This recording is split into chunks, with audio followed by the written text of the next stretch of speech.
আসসালামু আলাইকুম রহমতুল্লাহি ওবরকাতুহু। সম্মানিত দর্শক, দিল্লিতে অবস্থানরত আওয়ামী লীগের সভানেত্রী শেখ হাসিনা সম্পর্কে কথা বলব। বিষয়টি আপনারা অনেকেই জানেন, অনেকে শুনেছেন, তবুও বলছি। সেটি হলো, ভারত সেই দীর্ঘদিন থেকে এটা প্রাণান্ত চেষ্টা করছে বিএনপির সঙ্গে একটি সমঝোতামূলক সম্পর্ক তৈরি করার জন্য। সেটি অনেক আগের থেকেই। আপনি ধরুন, বিএনপি যখন ক্ষমতায় ছিল, আ সেই দফাতে যখন টাটা আ বাংলাদেশে বিনিয়োগ করার জন্য সেই রতন টাটা চলে এসেছিলেন এবং বাংলাদেশ যখন ভারতে গ্যাস রপ্তানি করার ব্যাপারে নীতিগত সিদ্ধান্ত নিয়েছিল, ঠিক সেই সময় থেকে ভারতের সঙ্গে বিএনপির একটা ভালো সম্পর্ক তৈরি হওয়ার একটা পথ তৈরি হয়েছিল। এবং এখন যারা অনেকে ভারত বিরোধী কথাবার্তা বলেন, ঠিক সেই সময়টাতে তারা ভারতের পক্ষে কথা বলতেন। আপনাদের মনে আছে, বিনিয়োগ বোর্ডের সভাপতি ছিলেন এবং সরকারের জ্বালানি উপদেষ্টা ছিলেন আমার দেশের মজলুম সম্পাদক জনাব মাহমুদুর রহমান। তো তিনি বিনিয়োগকে আকৃষ্ট করার জন্য বাংলাদেশে টাটার স্টিল ফ্যাক্টরি স্থাপিত হবে এবং ভারতে তেল গ্যাস রপ্তানি হবে বা গ্যাস রপ্তানি হবে, এরকম একটা প্রকল্প নিয়ে যখন আলাপ আলোচনা হচ্ছে, তখন আওয়ামী লীগ প্রবল বাধা দিচ্ছিল যে ভারতে এগুলো রপ্তানি করা যাবে না। এবং আওয়ামী লীগের অনেকগুলো সফট পাওয়ার ছিল এবং এখনও আছে, যারা উপরে উপরে খুব সাধু, তৃতীয় পক্ষ, চতুর্থ পক্ষ, বুদ্ধিজীবী, কলামিস্ট, সাংবাদিক, এনজিও ব্যক্তিত্ব, নানা রকম নাম ধরে দীর্ঘদিন ধরে তারা আওয়ামী লীগের সফট পাওয়ার রূপে কাজ করে। আবার কিছু ইন্টারন্যাশনাল সংগঠনও রয়েছে, যারা কখনো কখনো আমেরিকার পক্ষে, কখনো কখনো ভারতের পক্ষে, আবার কখনো কখনো যে তারা কাদের পক্ষে সেটাও বোঝা যায় না, এলোমেলো এলোমেলো আচরণ করে। তো সেই সময়টিতে বাংলাদেশের আলোচিত একটি এনজিও বা গবেষণা প্রতিষ্ঠান CPD, centre for policy dialogue, এবং এখানে একজন অর্থনীতিবিদ আছেন দেবপ্রিয় ভট্টাচার্য, মিস্টার ভট্টাচার্য।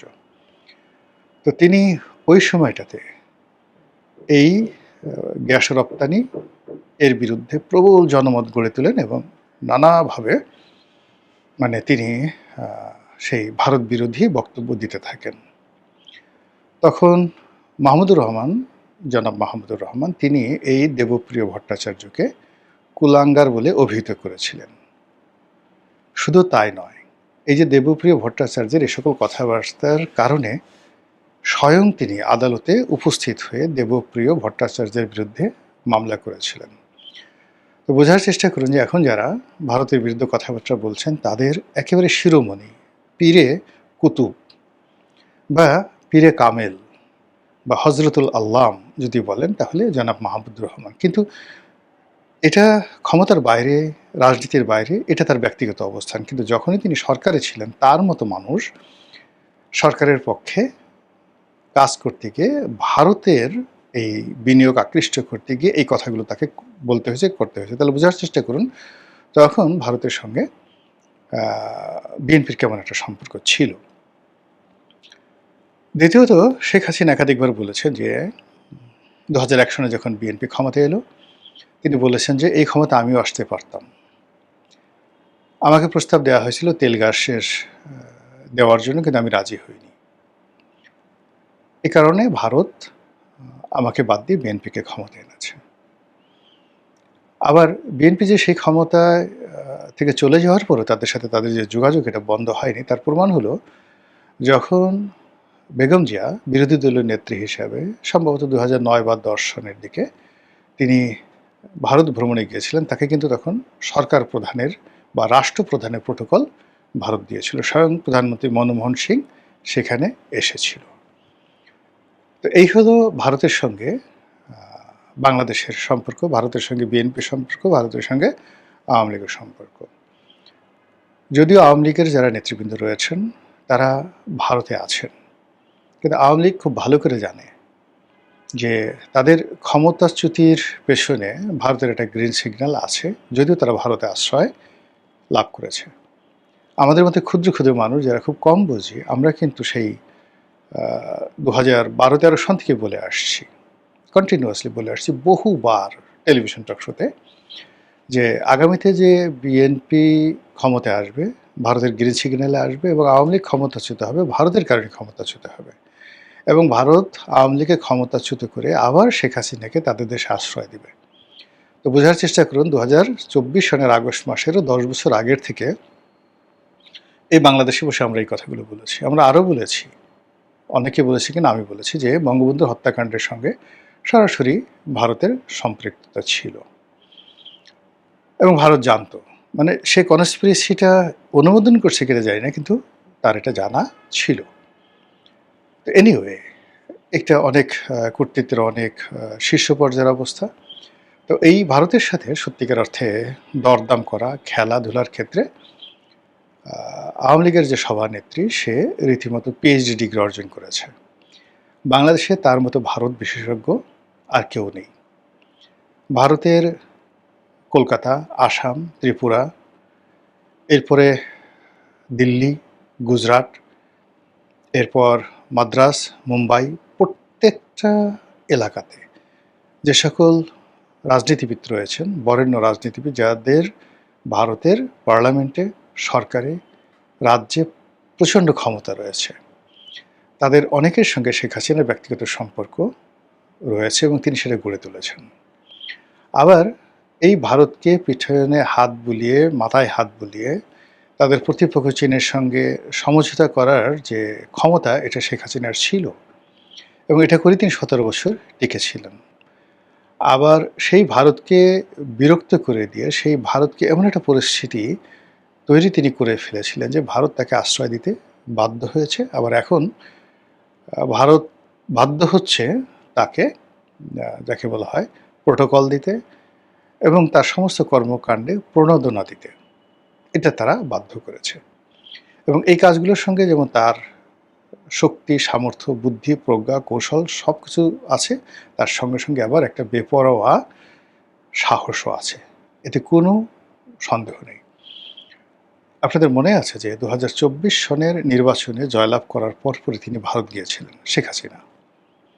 সত্য মিথ্যা বলি আমি জানি না, কিন্তু সবাই যেটা মোটামুটি ওপেন সিক্রেট হয়েছে যে ওই সময়টাতে তিনি নরেন্দ্র মোদীকে একটু রীতিমতো খোঁটা দিয়েছিলেন একান্তভাবে, নরেন্দ্র মোদীর যে সংবর্ধনা অনুষ্ঠান, যে আপনি এত কম সিট পেলেন কেন, আপনি কিভাবে ইলেকশন করতে হয়, ইচ্ছা করলে তো আপনি আমার সাহায্য নিতে পারতেন।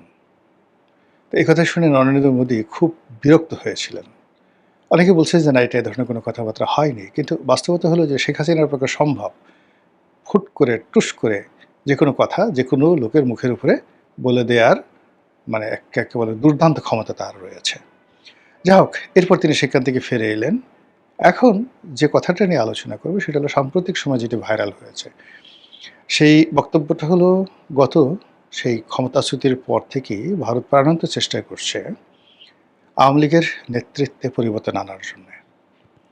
শেখ হাসিনাকে বাদ দিয়ে এখানে নতুন নেতৃত্ব প্রতিষ্ঠা করতে ভারত প্রাণান্ত চেষ্টা করছে এবং ভারত, ডক্টর মোহাম্মদ ইউনূস এবং অন্যান্য যে সকল দৃশ্যমান এবং অদৃশ্য শক্তি, তারা চেষ্টা করেছে, কিন্তু শেখ হাসিনার অনড় অবস্থান। তিনি যতদিন জীবিত আছেন ততদিন তিনি ক্ষমতা ছাড়বেন না, তিনি দল পরিচালনা করবেন। ফলে কি হলো, ভারত চেয়েছিল যে বিগত নির্বাচনে আওয়ামী লীগ অংশগ্রহণ করুক, ডক্টর মোহাম্মদ ইউনূস একটা ছাড় দিতে চেয়েছিলেন, তো কিন্তু শেখ হাসিনার সেই অবস্থানের কারণে সেটা হয়নি। তো এতে করে আসলে আলটিমেটলি বিএনপির উপকার হয়েছে। এর কারণ হলো, যদি ভারতের কথা মতো শেখ হাসিনা আওয়ামী লীগকে রিফাইন করার জন্য অনুমতি দিতেন, তাহলে ডক্টর মোহাম্মদ ইউনূসের ক্ষমতা প্রলম্বিত হতো এবং আজকে তারেক রহমান সাহেব প্রধানমন্ত্রী হতে পারতেন না। দ্বিতীয় হলো, শেখ হাসিনা এবং ভারত যুগপৎভাবে বিগত নির্বাচনে বিএনপিকে সাপোর্ট দিয়েছে এবং সেটা যদি না হতো, জামাত যেভাবে ম্যাটিকুলার ডিজাইন করেছিল, জামাত ক্ষমতায় চলে আসতো। তো এই কাজগুলো শেখ হাসিনা অত্যন্ত সাহসের সাথে, দৃঢ়তার সাথে করেছিলেন এবং তিনি জানতেন যে বিএনপির সাথে আলটিমেটলি তার সম্পর্ক থাকবে না, কিন্তু দেশ যদি একবার বিএনপির হাতে যায় তাহলে এক ধরনের পরিণতি, কিন্তু জামাতের হাতে গেলে দীর্ঘমেয়াদী পরিণতি। তো সেই কারণে তিনি তার নেতাকর্মীদেরকে নির্দেশ দিয়েছিলেন যে বিএনপিকে ভোট দেওয়ার জন্য, এবং সেটা তিনি প্রকাশ্যে সবার কাছে বলেছেন। সবচেয়ে আশ্চর্য একটা কথা যে সম্প্রতি যেটা ভাইরাল হয়েছে, সেটি হলো তিনি ভারতের মাটিতে বসে তিনি হুমকি দিয়েছেন যে আমি কি বলবো না না বলবো, কিভাবে রাজনীতি করব না না করব, দেশে কখন যাব বা না যাব, এটা একান্ত আমার ইচ্ছা। ভারতের ইচ্ছায় কোনো কিছু এখানে হবে না। এখন বোঝার চেষ্টা করুন, এবং এই কথা অনুযায়ী কিন্তু দেখুন, আবার ভারতের পররাষ্ট্রমন্ত্রী মিস্টার জয়শঙ্কর তিনিও বলেছেন যে হাসিনা জি আমাদের সম্মানিত মেহমান, ফলে তার আসা না আসা, তার থাকা না থাকা, এটা পুরোটাই তার ইচ্ছার উপর নির্ভর করছে। তো এই যে এই সময়টিতে এসে, এরকম একটা ক্রিটিক্যাল মোমেন্টে এসে তিনি দিল্লির মাটিতে বসে যখন হুঙ্কার দিচ্ছেন যে এখানে আমি কি বলবো না না বলবো, এটা আমার ইচ্ছা, নরেন্দ্র মোদীর ইচ্ছা না বা ভারতের ইচ্ছা নয়, আর এখানে আমি থাকবো বা না থাকবো এটাও ভারতের ইচ্ছা না, এটা আমার একান্ত ব্যক্তিগত ইচ্ছা। তো এই কথাগুলো রীতিমতো ভাইরাল হয়ে পড়েছে, এবং এই কথা যখন নরেন্দ্র মোদী নিজেও শুনেছেন, আপনি দেখেন যে এখনো পর্যন্ত কিন্তু নরেন্দ্র মোদী কোনো শব্দ করেননি। কাজেই যে শেখ হাসিনাকে নিয়ে আমরা সমালোচনা করছি, যে শেখ হাসিনার সাহস নিয়ে দেশে আসতে পারবে কি পারবে না, সে আসবে কি আসবে না, আপা আসবে কি আসবে না, এগুলো নিয়ে যারা কথাবার্তা বলছি, তারা এই বিষয়গুলো নিয়ে যদি মূল্যায়ন করেন, তাহলে বুঝতে পারবেন যে আসলে আমরা যা চিন্তা করছি, ভাবনা করছি বা যা কল্পনা করছি, তার থেকে শেখ হাসিনার চিন্তা এবং চেতনা বহু বহু যোজন দূরে। রহস্যময় চিন্তা তিনি করেন, রহস্যময় কর্মকাণ্ড করেন, এবং সারাটা জীবন একেবারে সেই শৈশব মানে কৈশোর থেকেই বেপরোয়া চালচলন করেন। তাকে বলা হয় ক্যাশ চাই ওম্যান। আমরা বাংলায় যেকে বলি বিলাই চোখের মেয়ে মানুষ, আঞ্চলিক ভাষায় বলা হয়। তো যে সকল মেয়েদের বা মহিলাদের ক্যাশ চাই থাকে, তাদের দৃঢ়তা, তাদের সাহস, তাদের শক্তি, শিকার করার ক্ষমতা, শিকার ধরার ক্ষমতা, প্রতিপক্ষকে ভয় দেখানোর ক্ষমতা কি অসাধারণ থাকে। যারা জানেন তারা এই ক্যাশ চায়ের যারা মহিলা বা মানে পুরুষ নয়, কিন্তু ক্যাশ চায়েরই মহিলা, এই তাদেরকে জমের মতো ভয় পান। এ কারণে প্রকৃতি তাদেরকে ওইভাবে তৈরি করে দিয়েছে। মহান আল্লাহ আমাদের সবাইকে হেদায়েত দান করুন এবং হেফাজত করুন। আসসালামু আলাইকুম ওয়া রাহমাতুল্লাহি ওয়া বারাকাতুহু।